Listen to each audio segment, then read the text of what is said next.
Mes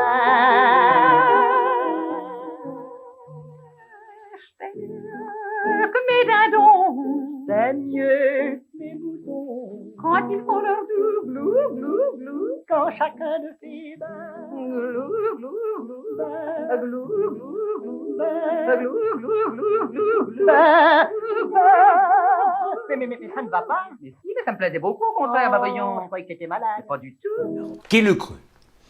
La Ve République, fondée par le général de Gaulle en 1958, bien qu'ayant conservé sa qualification de laïque, du moins dans les mots, en arriverait, après bien des mutations, à sacrifier un nouveau saint, inconnu du calendrier, saint sanitaire, sans doute le vis-à-vis masculin de Marianne, parité des sexes oblige. Et qu'ainsi, à partir de ce 9 juin, un pass sanitaire va nous être imposé si nous voulons reprendre ce que l'on appelle une vie normale. On se souvient de la manière étrange dont cette loi fut rejetée puis votée le 12 mai dernier à l'Assemblée nationale. L'astucieux MoDem n'avait pas suivi la majorité, la République en marche, pour finalement la rejoindre, marquant ou croyant marquer une différence avec les partisans d'une loi qui peut se révéler extrêmement dangereuse pour la dignité de la personne humaine et ses libertés essentielles, comme le droit au secret médical. Au certes, cela ne semble pas être remis directement en cause, puisqu'on parle de situation provisoire due à la menace que fait peser le Covid.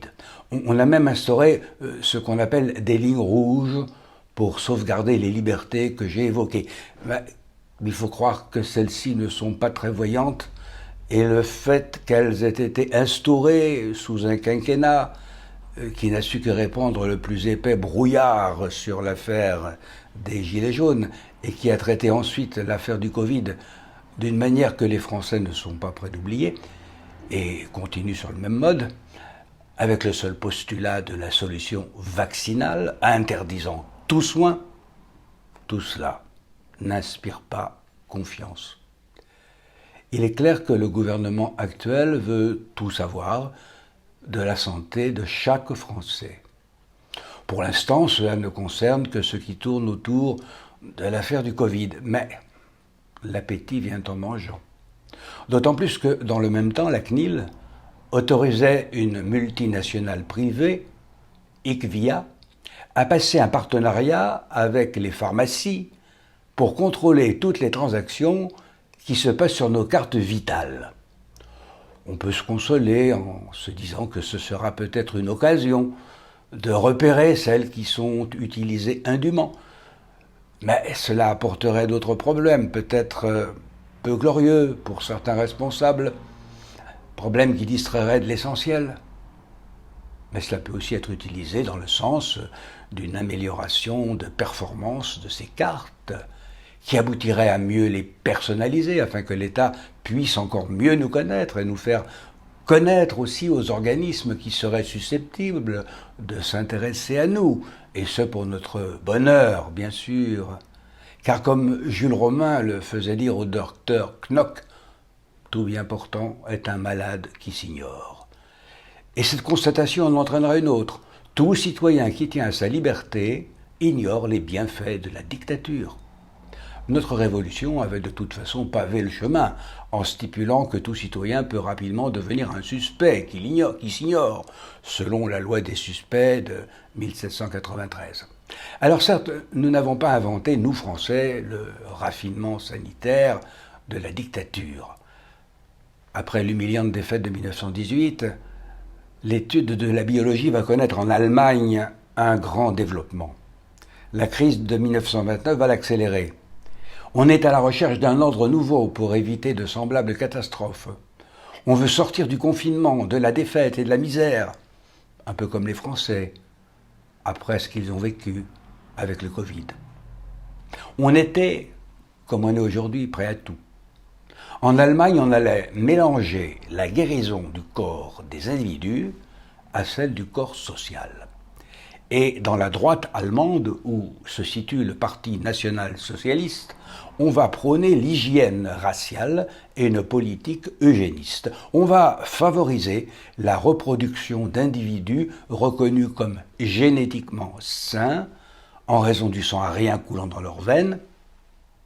Entre 1933 et 1945, pour empêcher la prolifération de races inférieures, on aura recours à l'avortement, la stérilisation, l'élimination, l'euthanasie et en fin de compte, pour ceux qui ont continué à exister, la solution finale. Avant même l'arrivée des nazis au pouvoir, le projet existait d'éliminer tous les parasites comme tous ceux qui constituaient une charge pour la société.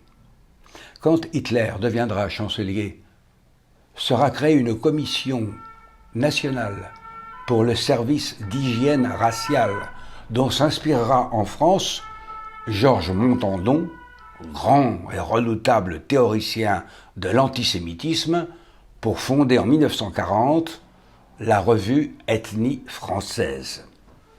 Et tout cela sera accompagné de fichage en tout genre, y compris de cahiers d'arbres généalogiques pour vérifier la pureté du sang jusqu'en 1650 pour l'Allemagne. Quant à la police criminelle allemande, elle se verra dès 1941 dotée du pouvoir d'intervenir d'une manière préventive pour faire obstacle au crime grâce aux fiches biologiques. Cette horreur, prélude à toutes sortes de tueries de masse, a eu lieu dans notre pauvre Europe au siècle dernier. Nous l'avons revu au XXIe siècle dans quelques films de science-fiction et nous la retrouvons aujourd'hui sous forme d'une loi votée en France et qui s'étendra certainement à l'Europe au nom de l'universalisme bruxellois. Tout juste après une grande peur, la panique du Covid, avant des élections françaises assez imprévisibles, mais où certains jouent gros jeu. Voici que ce 9 juin, nous allons débuter un commencement de fichage sanitaire dont nous ne connaissons pas exactement l'étendue, ni surtout le réel avenir, en ce sens que nous ne savons pas jusqu'à quelles investigations il ira, ni combien de temps il durera. Nous ne sommes même pas sûrs de sa légalité dès qu'on voudra l'appliquer.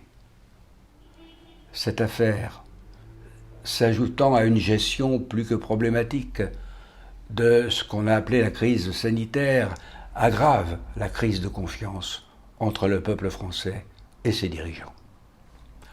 Beaucoup maintenant doutent de leur souci du bien commun, et pire encore.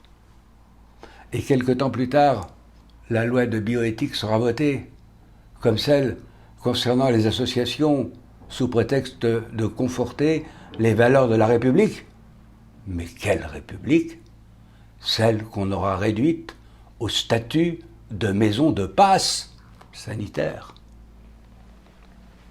J'aime bien mes dindons, j'aime bien mes moutons, quand ils font leur doux, quand chacun de fait belle, belle, belle.